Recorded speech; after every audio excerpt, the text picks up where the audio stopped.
Okay, so this is the third installment of the series about my layout, and I've already done level 1 and level 2, and this is the staging level, and this is the level that really made the layout come to life, because the layout is built for operations, and you really can't do a lot without having staging. So this is the first staging yard that I have that was built, and I call it very simply staging 1, and it has a total of 19 tracks, not including a locomotive area, which we'll show in a second, and it holds 588 cars. So it's a big staging area.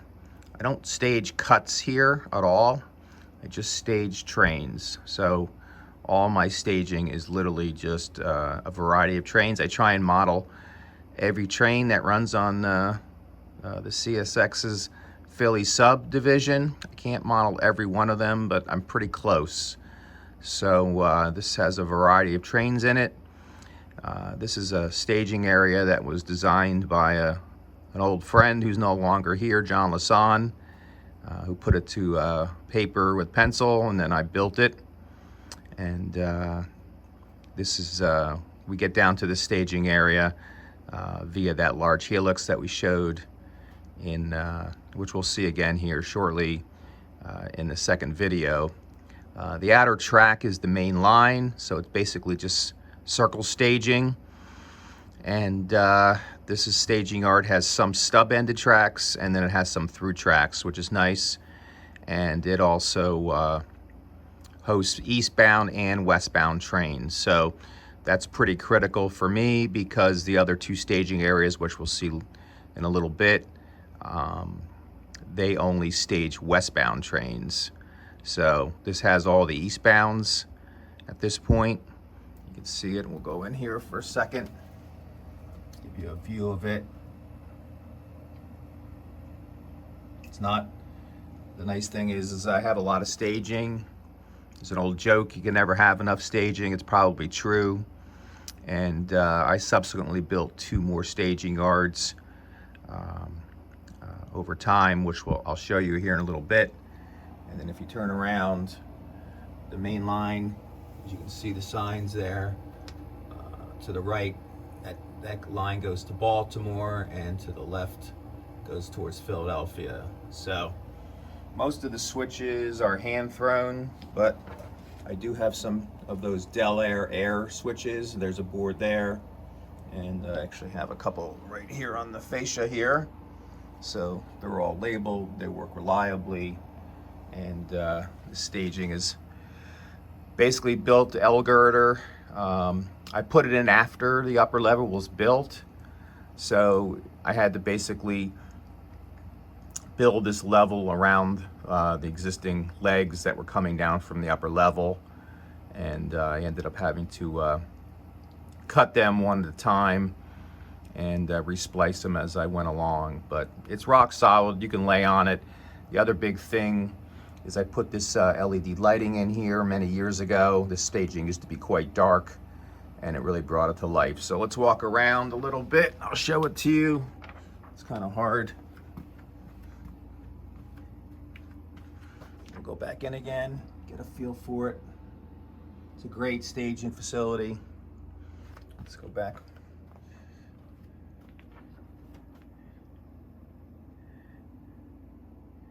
And then just to give you perspective, you know, it's above Philadelphia, which we talked about there.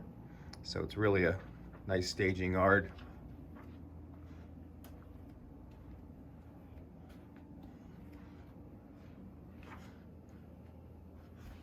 And as I said earlier, this staging yard holds 588 cars. Here's the other end of staging. So these are some of the stub-ended tracks. These are all eastbound trains. This is Locomotive Storage. Don't have any locomotives here right now, except for the pair of switchers. So this is like my switcher set that I use to switch cars when I'm building out trains. So they're stored here. But this is where I keep all the extra locomotives. Sometimes there's, 3, 4, 5 sets of locomotives in this yard, and other times they're all on trains. So right now they're empty. And as I said earlier, the outside track is the main line. This is the westbound side of the staging. And then we'll talk about this in a little bit, but this part of staging is right above it is the ESPN Shortline, which we'll talk about here shortly. I'm going to include that near the end. So let's go back and understand some things here. You can see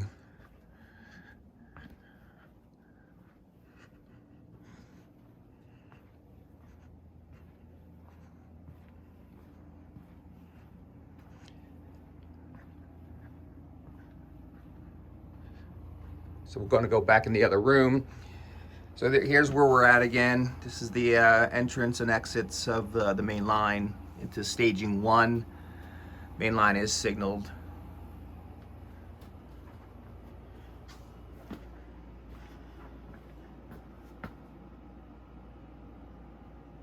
And then one key component is that there's a switch right here that comes off the main line that goes eastbound, and I call it staging junction right there. And this is the track that goes to staging 2 and 3. So you basically branch off here, all the trains coming off this staging, which comes through that hole there. We'll go look at it. It'll be a little tough because it's underneath, but those are all westbound staging trains. So I try and keep mostly eastbounds in this yard. In fact, I have to.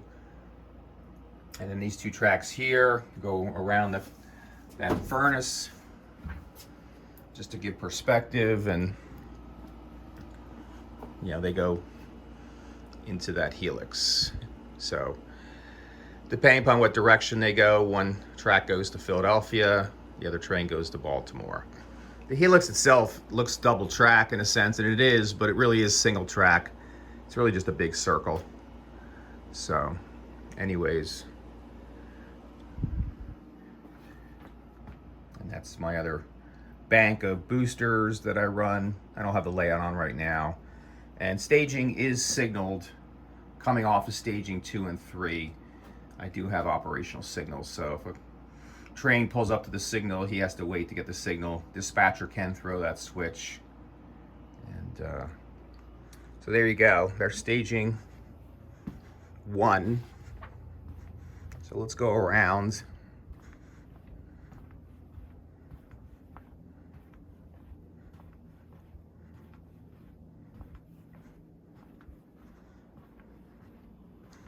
Just going to follow the staging yard all the way around. So just to give perspective, there's the track that's going to Baltimore at the staging junction. That breaks off. We can't really see much, but we'll get down low here. You can see that this is the track that's coming off staging junction, and then what it does is it goes into what's called staging 2. This was the second staging yard that I built, and what I did was this staging yard is now 5 tracks at this point, and it holds about 200 cars. And the outside track there, you can see the one's closest to the wall. That used to be a staging track, but now it's a running track, because that track is going to head towards staging 3. So in every staging area, there's hooks, and what I do is I have a card on each train. It identifies each train for each track, so I put a train. So here we go. This is QO31 intermodal, which is now IO31. They just changed that, so I'll be changing these. I put a sticky note on there that gives it the lead engine number and the DPU in this case. And you can see that's 3,400, and that's IO or QO31 in that track there, which is 2-track, and this goes on number 2. So that goes around. It's gotta be hard to see, but I'll walk over there in a second. And then this also has those Del Air switches here. So to give you an idea, you can see these things work really well. They have an indicator that comes out which shows it's thrown based on the color. And I don't know if you can see that or not, but so. And then the main line is controlled by one of those Tam Valley DCC control switches. It's not on right now, so there's no color. So this is staging here. The let's just go down. I'll do a quick inside look. I don't know if you can see that at all, but stub ended. There we go. So it's a stub-ended yard. Works very well. I have no problems. It's built well. I actually put this in pieces on shelving brackets. So you can see that right there. And pretty much did it by myself with no help. It's amazing what you can do on your own. So anyways, that's staging 2. Only hosts westbound trains.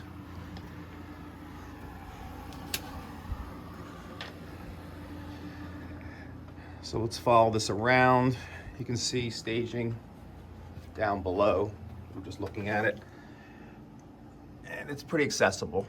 You know, you have to get down, but bottom line is it works quite well. So this is the end of staging 2 right here.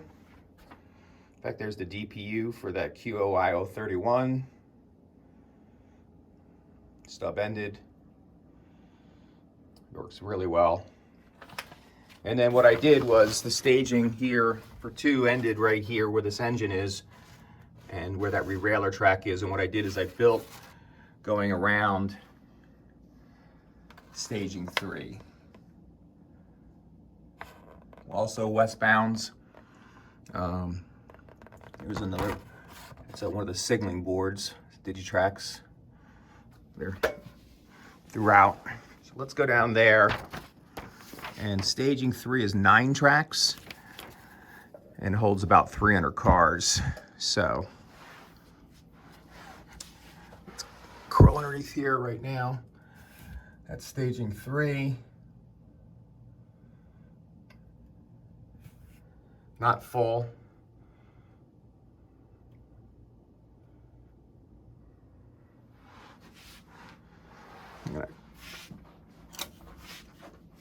And then that's its board right there. Also Del Air. Same thing.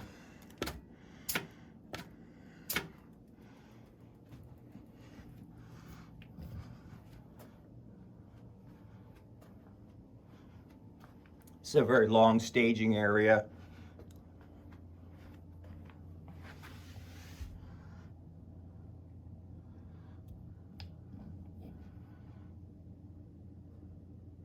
Also put in nice lighting, which is really helpful, and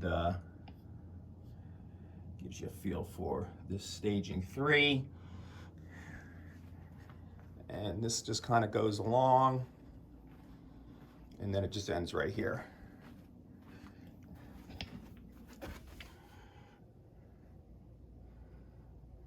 Actually have room to put another track if I wanted to, but so you're probably wondering, all right, so there's 3 staging areas. That's 3, back walls 2, that's 1. So effectively I have about 1,100 cars of staging. So holds all the trains. I still have plenty of space to add more. And I add and delete trains as they come and go on the Philly sub. So changes are always happening here. I think that's one thing that probably people haven't mentioned in the video is Yes, I'm always selling cars or engines to reflect the current times, and so you know, it's not really it's work, but it's fun to do. So I don't really have any problems with it doing that.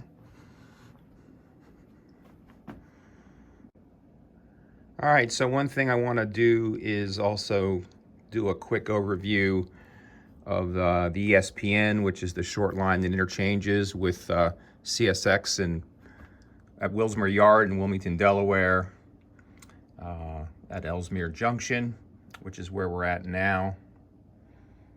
And that is the eastbound signal to get on the ESPN. And their track is the track that comes off there near the propane tank. So that's where they interchange. The design is pretty much spot on for the real life. And that's their, I don't know if you can see that at all, but that's their westbound signal, fully operational. So the track basically drops down. This is the only way we could do this, and passes underneath CSX. In real life, it doesn't do that, of course. It just stays to the left at grade. But anyways, that's where the ESPN comes in. It's quite accurate. And we'll follow that along. That comes back out over here. So on this track here, and that connection above it is the connection to West Yard on the Norfolk Southern, ex-Conrail, ex-Reading, but that was taken out of service, so I took it out of service. So there's no cars in there. But this is the grade that the ESPN comes down. You can see there's the sign for West Yard, which is no longer in service, probably never will be. And the ESPN comes down. It's Chad's Ford. There's a small siding there, which there is in real life. As cars, the ESPN will pick up cars or drop cars off there. So just want to show you the ESPN short line. And that connection right there is to simulate the connection that goes up to Coatesville, Pennsylvania, where the big steel mills are that they interchange with up there. So, and then this line continues on towards Kennett Square.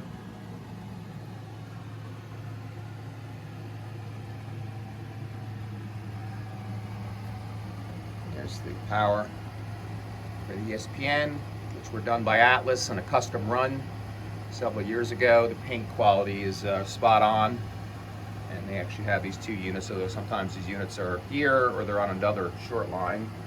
So let's do a kind of a close-up. Let me turn off this. So you can see, just kind of did there's a creek there in real life on a siding. They have an engine house, which is much larger than this one, but and then there's the station, which was custom built by Don Richard, who used to work for the prior company of the ESPN. He's no longer there. He's up working at the mill and for the railroad up there, and he custom and scratch built this thing almost exactly the way it lives in real life. It's a beautiful model. So honored to have that unit, that model there. So like I said, this is Kennett. Here's your power. We'll just go around. You can see the staging that we talked about earlier.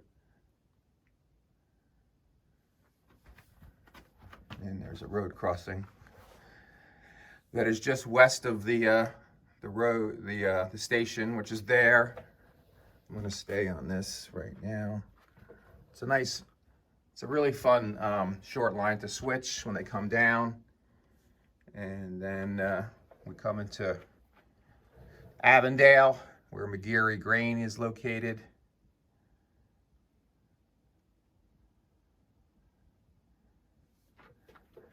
The ESPN interchanges both with CSX in Wilmington, Willsmere Yard, CSX, but they also go up and interchange with Norfolk Southern in the mill up at Coatesville. I don't model that connection per se. I just model via staging, you know, that simulation, so to speak. So something I was talking about putting in, but probably won't do it at this point. Got plenty of railroad at this point. So you can see here, there's McGeary, and we're in Avondale. You can see I have pictures of the real facilities. Here's the McGeary Grain, and then there's the building I built, just a loose replication of it. Same thing here, kind of a picture where that location is, and then the same building. And then this is West Avondale siding. And then up further, there's a Chagrin gas facility. So I put that in, just a loose representation of that. There you go. And then the line effectively ends right there. So you can run around your train here at West Avondale. Let's take a broader look how it looks. So you can see there. Also lit with LED lighting. Makes a huge difference over traditional fluorescent lighting. And just to explore that connection that goes basically to, we'll just call it ESPN staging, the Coatesville, just goes through this opening here. And then let's just walk around, we'll follow the railroad. So when they're going to CSX interchange, they just follow this. And then they go up. They start to climb this grade, which doesn't exist in real life, of course. And it does keep the size of the trains limited. And then it's going to be hard to see, but back in there is staging for Coatesville. I would say that it holds about 50 to 60 cars of staging. And then I don't know if we can get a feel for this, but that's how it is. We have long tracks so you can switch going in the other direction. So let me turn this around. You can see that a little tough. Sorry about that, coming out. So that's the ESPN. And like I said, it kind of comes up and comes up to Ellesmere Junction. So you're probably wondering, we'll talk about this. I do have operating sessions. Not too often, haven't had one in a while because of COVID. So this is a train schedule I put together for operations as the date of the operating session. And then what I do is I have a eastbound and a westbound schedule. So I act as like an ops session director. And what I do is I assign the train. You know, the dispatcher will pencil in the time that train leaves, tells them the power on the train, how many cars it has, what work it does, type of train. So we try and run this whole schedule. It's pretty big in an operating session, but pretty impossible. It's just too much to do. Because a lot of the trains work in different yards, and of course they're opposing each other because the Philly sub is single track with sidings, a little bit of double track on either end. But that's an example of a schedule sheet. And then it's going to probably be hard to see because of the lighting, but that's the model railroader. I was in October 2019's model railroader. Like I said, that's not going to come out very well. Yeah, there we go. I didn't get the cover, but that's okay. So that gives you an idea. I wrote the article and had it published at Model Railroader. So if you want to get things done. So that's about it. That's a quick overview of staging, the 3 staging yards, and the ESPN Shortline. And we'll just finish up by walking back here. We'll just go back to Philadelphia. And the layout is always changing and evolving. There's always new cars coming on the layout and old cars going away. Same with engines. And I run it every day. So, if I'm not having operating sessions, which is far and few between, do I run the layout? I run it every day. Every day I'm running trains, I'm running locals. Obviously, on a layout this size, there's always things that have to be repaired, which I don't mind. The layout is effectively completed, but I'm always looking to add detail and updates and that types of thing. And then, as I said earlier, the latest is that the GM plant in Willsmere and Wilmington, Delaware was ripped down. They just put an Amazon facility in, so I replicated that. Isn't rail served, which is fine. So there used to be tracks that went in there. So that's an example of change. And I hope you enjoyed the tour. And hopefully there'll be some more videos down the line. Parting shot of Philadelphia. Be well. Bye-bye.